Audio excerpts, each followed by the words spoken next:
बिस्मिल्लाहिर्रहमानिर्रहीम। एक भाई पूछते हैं कि शरई तौर पर मियाँ बीवी की मुजामात हम बिस्तरी के अहकाम और आदाब क्या हैं। याद रखें कि इस्लामी निज़ाम ने दुनिया के हर शोबा में हमारी रहनुमाई की है। जब भी इस निज़ाम से हटकर लोग अपने तरीके जिस शोबा में भी इख्तियार करते हैं वो नुकसान उठाते हैं। इस मामला में भी लोगों ने यूरोप की अंधी तकलीद में नित नए तरीके ईजाद करके अपनी ख्वाहिश और लज़्ज़त को बढ़ाने के लिए अपने आप को जो है वो मुख्तलिफ़ बीमारियों पे जो है वो पेश किया है और तरह तरह की बीमारियों ने जन्म लिया है।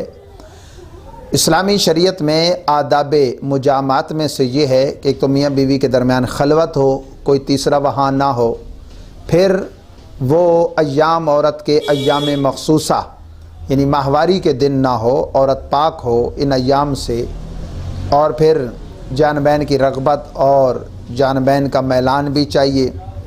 हम बिस्तरी औंधे होकर एकदम बिल्कुल बेहिजाब हो के कपड़े उतार के जानवरों की तरह नहीं करनी चाहिए, बल्कि ज़रूरत का कपड़ा जो है वो उतारा जाए और फिर ऊपर से चादर दी जाए और किबला रूह होने से उसमें बच्चें। बाहम मुजामत के दौरान गुफ्तगू करने से बच्चें कि इससे बच्चे के बेशरम होने का अंदेशा है, और बेवजह दौरान मुजामात एक दूसरे की शर्मगाह को ना देखा जाए, से कि बच्चे के अंधा होने का और बेहया होने का पैदा होने का अंदेशा है। तो इसका जो मसनून तरीका है वो ये है कि मर्द औरत पर बिल्कुल सीधा चित यानी खातून लेटी हो और हम बिस्तरी से पहले बोसो किनार और ऐसे दवाई जो सबब होते हैं इस बात की तरफ यानी जानबैन से जो है वो ख्वाहिश को बढ़ाने के जो असबाब हैं वो पैदा किए जाएं। उसके बाद जब दोनों मुजामत करना चाहें तो ज़रूरत का कपड़ा सितर जो है वो खोलें, ऊपर से बड़ी चादर दे दें। जैसे कहा कि किबला रू भी ना हो तो मर्द सामने से उसके आए, और अगर मर्द को इंजाल पहले हो जाता है यानी उसकी ख्वाहिश पूरी हो जाती है, वो फारिग हो जाता है, तो औरत के इंजाल होने यानी उसके भी फारिग हो जाने का इंतज़ार करे। एकदम उससे अलहदा हो जाने में उसके दिल में शदीद नफ़रत पैदा होने का अंदेशा है, तो उसकी भी ख्वाहिश पूरी होने दे। और फिर जब कुछ वक्फ़ा गुज़र जाए यानी बदन की वो हरारत टूट जाए, जब दोनों अलहदा हो चुके, तो हत्तल इम्कान जल्द से जल्द तर जो है वो गुस्ले जनाबत कर लें।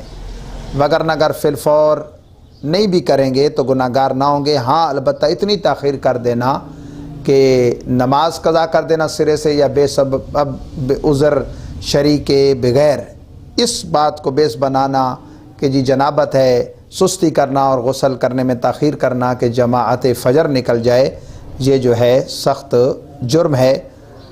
रात को शब जुमा को ये हम बिस्तरी होना ये मसनून है, अलबत्ता दिन को भी जायज़ है जबकि रोज़ा से ना हो।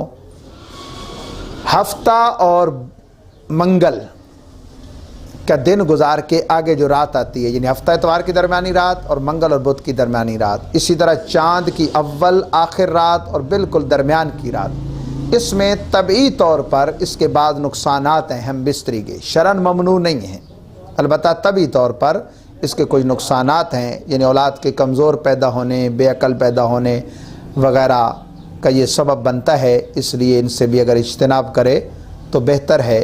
और ख़ास रहा अय्याम मखसूसा, उसमें वती यानी मुजामात करना, बिस्तरी करना ये हराम कतई है।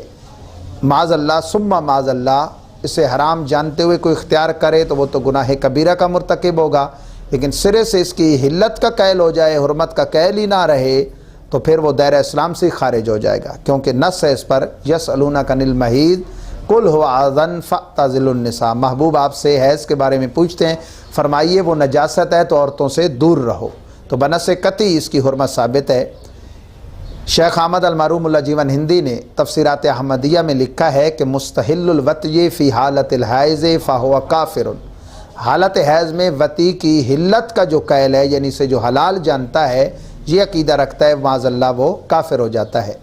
अल्लाह ताला में अहकाम शरा सीखने समझने की तौफ़ीक़ अता फ़रमाए और जानवरों जैसी ज़िंदगी गुजारने से बचने की तौफ़ीक़ अता फ़रमाए।